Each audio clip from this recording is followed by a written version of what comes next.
존경하는 국민 여러분, 주호영 부의장님, 선배 동료 의원 여러분, 서울 성북을의 김남근 국회의원입니다. 검찰개혁이라고 얘기하는 큰 개혁의 밑그림이 그려지고 있습니다.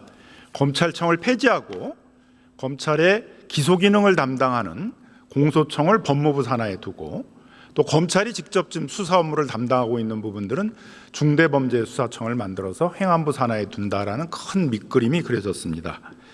이제 세부적으로 경찰과 검찰에서 담당하고 있었던 수사 절차에 대한 개혁도 이루어져야 될 텐데요. 이 부분에 있어서는 검찰개혁뿐만이 아니라 경찰개혁도 함께 이루어져야 될 부분이다라고 생각합니다. 그래서 이런 점들에 대해서 오늘 출석해 주신 행안부 장관님, 법무부 장관님들에게 질의를 좀 드리도록 하겠습니다.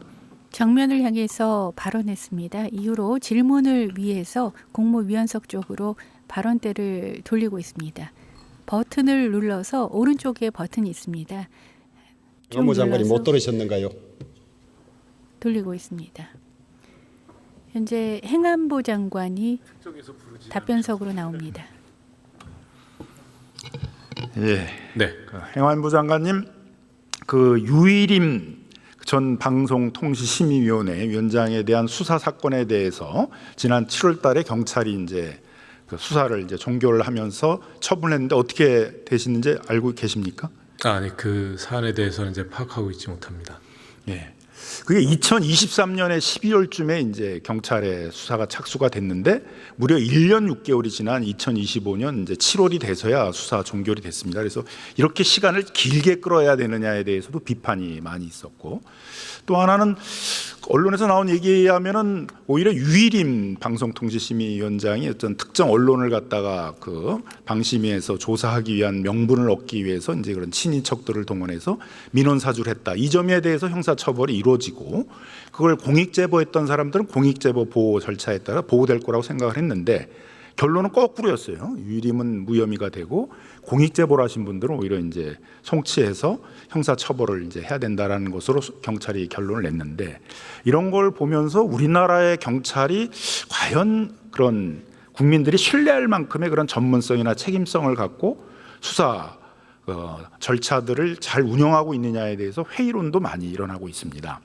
뭐 이런 얘기 어느 정도 알고 계시죠? 예, 알고 있습니다. 특히 이제 검경 수사권 조정 이후에 보게 되게 되면 원래 이제 수사는 한 3개월 정도 해야 돼요. 수사를 받는 사람도 수사 기간이 길어지면 힘들잖아요. 뭐 계속 수사를 해야 되고 어떻게 결론이 난지를 모르니까 정신적 스트레스도 심게 되고 일상생활이 정상적으로 안 돌아가고, 고소를 한 사람도 고소를 했는데 어떻게 결론이 안 나니까 상당히 이제 불안하거나 불쾌한 마음을 갖고 있게 되지 않겠습니까? 그래서 수사는 한 3개월에 마치는 것들을 좀 원칙으로 해야 되는데 요즘은 웬만한 고소 사건들은 다 1년이 넘어가고 있습니다. 왜 그렇게 된다고 생각하십니까? 예, 좀 정치적인 외압이나 영향하에 있는 사건들이 주로 그런 것 같고요. 아니 그렇지 않습니다. 지금 잘 정확한 파악을 못 하신 것 같은데, 특히 이제 많이 시간이 끌어지는 사건들이 뭐냐면 이제 뭐 사기, 횡령, 배임과 같은 그 재산적 범죄에 관한 사건들이 이제 많이 끌어지고 있는데 대부분 이제 고소를 통해서 사건이 시작이 됩니다. 근데 어떤 경우는 뭐 3개월, 6개월이 됐는데 수사 시작도 못하는 수사관들도 있고요. 그다음에 어떤 방식으로 뭐 압수수색을 할까, 뭐 없던 방식으로 대질 신문을 할까 이런 걸 해야 되는데 이런 수사 기획도 못하는 수사관도 많아요. 경찰에 있는 수사관이라는 사람들이 그 질, 경력 이런 게 아주 천차만별이거든요. 그러면 예전에는 이제 검사가 수사 지휘를 해서 너무 오래 끌고 있으니까 뭐 이렇게 수사를 해봐라라고 하든가, 아니면 이제 기록을 빨리 이제 사건을 갖다 검찰로 보내서 하라 그래서 검찰이 직접 수사를 하기도 하고 그랬는데, 지금은 어쨌든 경찰이 이제 수사를 완결한 다음에 보내야 되잖아요. 근데 이렇게 시간만 질질 끌고 있고 제대로 진척도 안 되고 이런 상황을 어떻게 개혁을 해야 될 것인가에 대한 좀 고민이. 질문 김남근 하나 의원입니다. 말씀드릴 것은 답변 윤호중 장관. 경찰의 통계를 전적으로 신뢰할 수 있는지는 모르겠습니다만 이 검찰법 1차 개정 있기 이전에 경찰 수사에 소요되는 일수가 평균 한 56일 정도였다고 합니다. 그 뒤에 검찰청법 개정 이후에 이것이 이제 60일 이상으로 늘었다가 다시 최근에 올해 작년 접어들어서 55일 정도로 검찰청법 개정 이전 수준으로 다시 줄어들었다라고 하는 통계를 보고받은 바가 있는데요. 그 보고와는 좀 다른 말씀을 하시는 것 같아서요. 뭐 그 부분도 좀 정확하게 한번 파악을 해주셨으면 좋을 것 같은데 이게 네. 평균을 내면 안 되고 네. 사건마다 좀 성격이 달라요. 특히 재산 범죄와 같은 그다음에 그런 부분들은 좀 네. 수사기관들이 경찰에서 굉장히 오래 가고 있고 뭐 네, 성폭력 사건 이런 것들도 그렇고 조금 더 전문적인 사건들은 경찰에서 오래 간다 이제. 예. 그다음에 또 한 가지는 뭐냐면 1차 검찰청법 개정으로 6대 범죄 이외에 범죄 수사에 대한 개시권이 경찰로 넘어왔습니다. 그 당시에 수사 인력이 한 880여 명 정도가 보강이 되었고요. 그 다음에 2차 수사권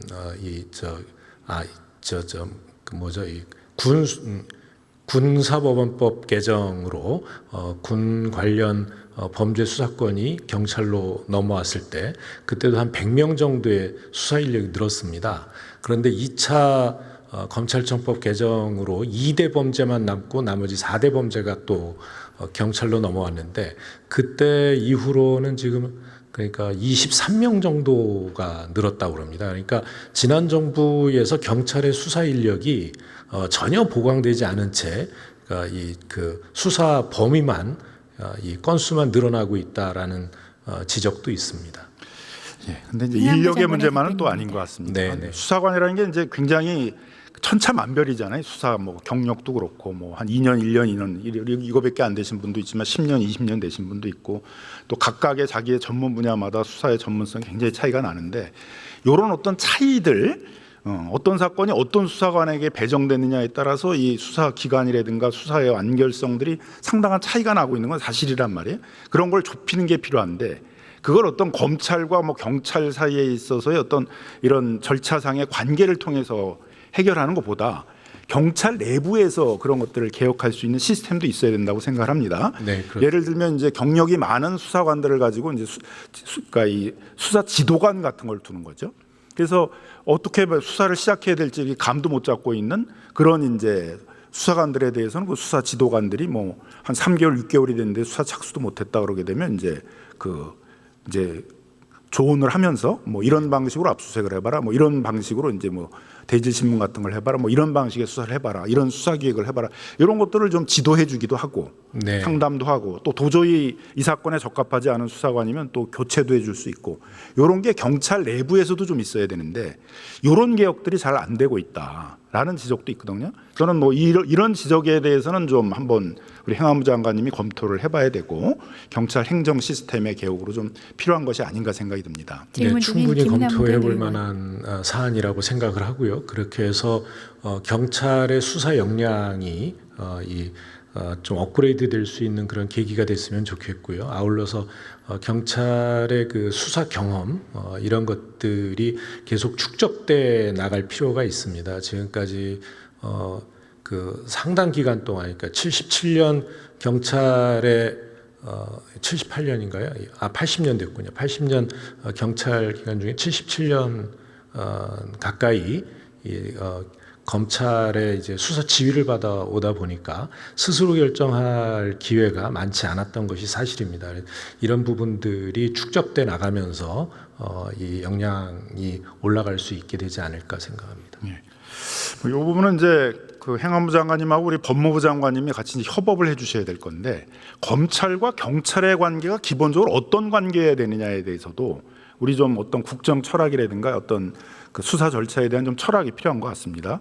저는 검찰이 경찰을 지휘하는 관계가 돼서는 뭐 안 된다고 생각을 합니다. 그건 우리가 이제 그 문재인 정부 이래 이제 견제해왔던 중요한 수사 절차 개혁의 내용이라고 생각을 합니다. 하지만 그렇다고 해서 그게 경쟁 관계라든가 서로 그렇게 멀리 떨어져 가지고 경쟁하고 이런 관계는 아니라고 생각하거든요. 세계 어느 나라나 검찰과 경찰의 관계는 협력 관계예요. 그러니까 그렇습니다. 사건을 수사하는데 어려움이 있으면 뭐 경찰과 검찰이 만나서 회의도 해야 되고, 그다음에 수사한 결과에 대해서 뭐 수사관들이 검찰하고 만나가지고 수사했을 때 여러 상황이나 이런 것도 설명도 같은 것들을 해줘서 검찰이 최종적인 어떤 판단을 하는데 도움도 줘야 되고 이런 관계여야 되는데 좀 너무 최근에 있어서의 검찰과 경찰의 관계가 좀 기계적인 또 일정 정도 뭐 대립 관계, 경쟁 관계 이렇게 된 것이 아닌가도 생각이 들거든요. 경찰과 경찰이 같이 모여서 합동 수사를 하고 검찰과 경찰이 같이 그 수사 결과를 놓고 서로 협업을 하고 또 수사가 좀 미진한 것 같다 그러면 경찰이 뭐 검찰을 찾아가서 서로 상의하고 이렇게 했다는 얘기들이 거의 안 들리거든요. 예, 저도 지금 의원님 말씀하시는 취지에 전적으로 동의하는데요. 그러니까 그러니까 검사와 수사관, 경찰 수사관의 관계가 사건을 놓고 저는 협력 견제 관계다 이렇게 생각을 하고 있습니다. 협력해가면서 혹시 이 그 협력 상대가 과도하게 이 그 권한을 남용하거나 인권을 침해하거나 한다면 그것에 대해서 또 견제할 수 있는 이런 관계가 되어야 된다라고 생각하고 있습니다. 예. 이제 잘 설명하십니까? 협력과 견제 두 네. 가지가 잘 그 조화롭게 그 구현되는 이제 그런 이제 어떤 시스템을 좀 만들어야 되는데요. 네. 그런 점에서 경찰과 좀 그 검찰이 또 행안부와 법무부가 만나서 이제 그런 걸 어떻게 구현해낼 것인가에 대한 좀 앞으로는 좀 세심한 디테일한 좀 개혁 정책 같은 것들을 만들어야 되지 않을까 생각이 듭니다. 네. 그런 점도 많이 좀 노력을 해주시기 바라고요. 또 하나 이제 중대범죄수사청에 대해서도 한번 물어보겠습니다. 중대범죄수사청은 이제 뭐 말씀하신 대로 국가수사본부 산하에 들어가는 게 아니라 또 독립된 수사기관이 되는 거죠. 이제 독립된 수사기관들이 경찰청도 있고 국가수사본부도 있고 그다음에 이제 중대범죄수사청도 있고 공수처도 이렇게 있고 이제 이런 관계가 되잖아요. 그래서 그 관할 문제가 되는 것 같아요. 잘못하게 되면 여기저기서 한꺼번에 같이 중복 수사가 될 수도 있고 서로 수사를 하겠다고 이제 관할 경쟁이 벌어질 수도 있고 그런 문제가 있습니다. 공수처 사건에 대해서는 공수처가 우선 관할권을 갖기 때문에 뭐 그 법에 의해서 원칙이 해결될 수 있지만 중대범죄수사청은 우선 관할권을 갖는 건 아니잖아요. 그 중대범죄에 대해서 국가수사본부도 수사할 수 있고 중대범죄수사청도 수사할 수가 있어요. 그러면 이제 수사권 조정의 문제가 생길 수 있을 것입니다. 이건 아까 나중에 이제 우리 국무총리님에게 좀 물어볼 건데 이런 경우가 생길 때 이런 걸 어떻게 조정하는 시스템들을 만들 것인가. 이것도 기본은 저는 협력이라고 생각해요. 협력. 네. 중대범죄수사청하고 그 국가수사본부가 만나가지고 요거는 우리끼리 어떤 협의 기준을 만들어서 요 사건은 뭐 예를 들면 좀 범죄에 대한 어떤 법률적인 전문성이 필요로 되는 건 뭐 중대범죄수사청이 하고 오히려 이제 이런 많은 수사 인력이 투입돼야 되고 그런 어떤 그 수사의 경험 같은 게 중시되는 거라면 뭐 국가수사본부 한다든가 이런 좀 기준을 만들어 가지고 서로 협력하는 관계가 돼야 된다 이렇게 좀 생각을 하는데요. 뭐 이런 시스템도 또 중대범죄수사청과의 관계에서 좀 만들어야 된다고 생각하시는데 어떻게 예, 생각하십니까? 저희가 그러니까 중대범죄수사청 법을 만들 때 이 그 논의돼야 될 아주 중요한 테마 중에 하나인데요. 그렇게 서로 좀 혼선이 덜 발생하도록 그러니까 그 법에서부터 명확하게 수사의 영역을 정할 필요가 있다라고 생각을 하고요. 그다음에 그 해석에서 서로 부딪히는 부분이 있다고 하더라도 그것을 어떻게 협력적으로 풀어갈 것이냐라고 하는 것을 이제 그 수사 절차를 정하고 있는 그런 그 시행령이나 시행 규칙에서 세밀하게 정해야 된다고 보고 있습니다. 네. 다음에 우리 법무부 장관님 나오시죠. 11번째 더불어민주당 김남근 의원이 질문을 이어가고 있습니다. 행안부 장관이 답변을 마쳤습니다. 다음 답변자 정성호 법무부 장관. 우리 법무부 장관님 이제 검사의 수사 보안 수사권에 대한 얘기들 여러 차례 하신 것 같습니다. 네. 뭐 어떻게 보면 상식적으로 생각하게 되면 이제 뭐 수사를 대부분 해왔는데 그 중에 한 10% 정도 좀 부족한 게 있다 그러면은 뭐 보안 수사를 해서 뭐 완결을 해가지고 기소를 하고 뭐 그런 것도 좋을 것 같은데 워낙 검찰이 이제 윤석열 정권 때 그런 수사권을 남용하고 뭐 법에 정한 거를 시행령으로 뒤집어가지고 자기들이 수사를 하고 막 이제 이런 그 무소불위의 어떤 권력을 남용한 것들을 보면서 우리 국민들은 보안 수사권을 주면 혹시 그거 갖고 직접 수사 개시부터 하려고 그럴 거 아니야? 뭐 이재명 정부에서는 모르겠지만 또 정권 바뀌고 나면 그렇게 악용하려고 그런 거 아니야? 이런 불안이 있는 것도 사실이잖아요. 네, 그렇습니다. 그래서 이제 쉽게 보안 수사권을 좀 주기가 어려운데 보안 수사권을 고집할 게 아니라 필요하면 협력을 하면 되잖아요. 검사하고 그 수사가 좀 미진하다. 그렇게 되면 그 수사를 했던 경찰관을 불러서 같이 협의도 해보고 이런 미진한 부분들이 있는데 이것들은 어떻게 좀 보완을 했으면 좋겠다고 당시에 생각을 했냐? 뭐 아니면 어떻게 보완할 수 있겠냐 경찰이 그런 걸 서로 협의도 할 수 있고 그런 거 아니에요? 맞습니다. 네. 근데 최근에 있어서의 검사들의 태도를 보게 되면 이게 어디 개혁에 대해서 저항을 하려는 태도인지 모르겠지만 아예 피의자도 안 보고 수사 기록만 보고 기소하는 검사들도 많아요. 원래 그런 취지는 아니잖아요. 네, 피의자들도 면담을 해보고 뭐 자기가 또 수사를 하는 거에 대해서는 신중해야 되겠지만은 적어도 수사받은 피의자한테 의견도 들어보고 수사를 한 경찰관도 같이 만나가지고 수사가 어떻게 되었길래 이 수사 기록의 내용이 이렇게 된 건지 이해도 높이고 이런 어떤 협력 같은 건 필요하단 말이에요, 그죠? 근데 그런 것도 제대로 안 이루어지고 있단 말이에요. 예, 뭐 제가 좀 말씀드리면요. 제가 뭐 검찰이 반드시 보안 수사권을 가져야 된다라는 그런 취지보다도 수사 기소를 분리하게 되면은 기본적으로 공소청의 역할이 기소 아니겠습니까? 기소라고 하면은 사실 기소해서 끝나는 게 아니라 기소해서 최종적으로 공소 유지를 잘 해갖고 입증을 제대로 해서 유죄를 판결을 받아야 되는 게 아니겠습니까? 우리가 억울한 피해자가 나오지 않게 하는 거 중요하지만 죄를 지은 자가 기소했는데 처벌받지 않게 되는 게 가장 큰 문제 아니겠습니까? 더 국민들은 거기에 더 큰 불만을 갖게 되는 겁니다. 존경하는 위원님께서 말씀하신 것처럼 그런 면에서 공소 유지를 충실할 수 있게 할 수 있는 제도적인 장치가 뭐 있는지 일단 그런 면에서 위원님께서 좀 말씀하신 것처럼 수사 단계에서부터 협력 관계 뭐 그런 것도 좀 필요할 것이고 기소 사건이 송치돼 갖고 기록을 볼 때 말씀하신 것처럼 피의자를 만나볼 수 있고 하는 그런 걸 그걸 어떻게 표현하는지 문제가 되겠지만 다만 이게 그냥 뭐 만나고 의견만 듣는 것 갖고서는 그걸 증거로 해갖고 법원에 현출하기 어렵지 않겠습니까? 또 이런 문제들. 그다음에 구속기간이 제한되어 있을 때 이런 문제도 있고요. 그다음에 다만 보안 수사 관련해 갖고 보안 수사를 통해서 검찰이 인지하거나 새롭게 사건 수사를 개시하는 건 절대 저는 또 있어서는 안 된다고 생각합니다. 그렇기 때문에 만약 그게 논의된다고 하면은 송치된 범죄 사실의 동일성의 범위 지금 별건 수사를 통해서 즉 확보된 증거도 증거 능력을 인정하지 않는 방향으로 가고 있는 거 아니겠습니까? 그런데 형사소송법에서 보안수사 관련해서는 그 범위가 송치된 범죄 사실의 범위를 넘어가게 된다고 하면 그건 뭐 공소기각 판결 받는 거 아니겠습니까? 좀 그렇기 때문에 뭐 굳이 제가 보안수사만 꼭 해야 된다는 문제가 아니라 기소를 해서 공소 유지를 제대로 해갖고 확실하게 유죄 판결을 받을 수 있는 제도적인 장치 이런 걸 전반적으로 좀 고민해 달라 이런 요청이었습니다. 네. 정성호 뭐 좋으신 법무부 말씀이신 장관의 것 답변. 같은데 이제 보안 수사권을 악용을 해가지고 별건을 수사 개시를 해가지고 기소한 거에 대해서 우리 법원이 공소권 남용으로 기각하는 사례가 과연 있었나? 그건 법에 소송법에 그렇게 규정을 해야 된다고 생각합니다. 소송법에 규정이 없는 건 아니잖아요. 근데 네. 그런 거를 우리 법원이 한 예가 별로 없고, 그러니까 검찰의 어떤 수사권 남용이나 권력 남용에 대해서 우리 법이 뭐 미국이나 이런 데처럼 이제 그걸 인권적으로 통제하려고 그랬어야 되는데 네네. 통제를 안 했잖아요. 그걸 네네. 방치를 하다 보니까 이제 우리 국민들이 검찰도 못 믿는 거고 법원도 못 믿는 거고 이런 상황 속에서 개혁 논의를 하다 보니까 굉장히 어려움이 있다. 네네. 적어도 저는 우리 검찰이나 법원에 대한 국민의 신뢰가 어느 정도 회복될 때까지는 이런 상황들은 어느 정도는 좀 고려를 하면서 좀 논의를 해야 네, 되는데 그렇습니다. 저는 뭐 그런 너무 의미에서 경직된 개혁 논의를 하시면 안 된다. 예, 이렇게 검찰이 생각이 들고요. 독자적으로 수사하고 인지하고 수사 개시해 갖고 국민의 어떤 기본적 권리를 침해하는 사태는 절대 없어야 된다고 저는 생각을 하고 있습니다. 네.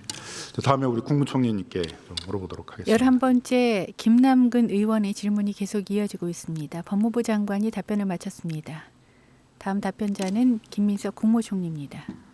네, 국무총리님, 뭐 우리 법무부 장관님, 우리 행안부 장관님 좀 얘기를 들어봤지만 답변하는 과정 속에도 약간 답답한 점은 좀 있어요. 큰 그림에 이제 우리 그 수사 조직에 대한 구조 개혁에 대한 얘기들은 이제 어느 정도 됐는데. 그 디테일한 이제 수사 절차, 수사 운영에 대한 부분들은 좀 디테일한 논의로 나가지 못하고 약간 좀 경직되게 좀 논의되는 측면들도 좀 있다라고 생각이 들어요. 이제 그런 점에서 우리 뭐 당에서도 이제 노력을 해야 되겠지만, 우리 국회에서도 노력을 해야 되겠지만, 좀 정부 차원에서도 이런 여러 부처가 좀 참여해가지고 조금 여러 사례를 갖고 좀 실사구시적으로 검찰, 경찰 개혁이 좀 동시적으로 이루어질 수 있도록 그렇게 좀 노력을 해주셨으면 좋을 것 같습니다. 네, 저게 들으면 들을수록 복잡한 면도 있고요. 실제로 수사 실무나 수사 기술로 들어가면은 굉장히 복잡하고 구체적인 영역의 문제들이 있어서 저희가 지금 큰 틀의 수사 기소 분리라는 원칙을 정한 후에도 최소 1년 정도의 기간을 두고 추진단에서 그런 디테일들을 논의하려고 하는 이유가 바로 그런 데 있습니다. 예. 어떻게 보면 큰 구조 개혁 것보다는 그런 디테일한 것들이 더 시간이 예. 걸리고 어려울 수도 있는데 그런 것들에 대해서 충분한 시간을 가지고 충분히 논의하겠습니다. 충분한 디테일한 사례 같은 것들을 가지고 하는지에 대한 또 국민들의 불신도 있으니까 그 점도 좀 고려를 하셔가지고 풍부한 내용의 좀 검경 개혁이 될 수 있도록 노력해 주십시오. 네, 그렇게 하겠습니다.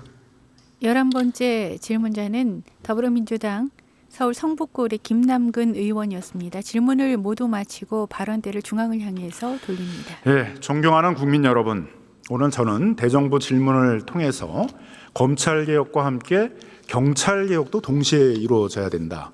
국민들이 어떻게 보면은 체감하고 있는 개혁의 내용들은 뭐 검사들을 자주 만나는 게 아니니까 주로 경찰서에서 고소한 사건이나 수사받는 사건들을 접하게 되는데 경찰의 지금 수사 절차 상당히 지연되고 있고 전문성도 좀 떨어지는 것 같고 어떤 수사관을 만나느냐에 따라서 결론이 달라지는 것 같다라는 그런 불신도 있는 것이 사실입니다. 발언 시간이 초과돼서 질문자의 마이크가 꺼졌습니다. 1인당 13분의 시간이 주어집니다. 답변 시간을 제외한 시간입니다. 오늘 11명의 의원이 질문을 준비했고 정치에 관한 질문 시간이었습니다. 마지막 김남근 의원이 모두 마쳤습니다.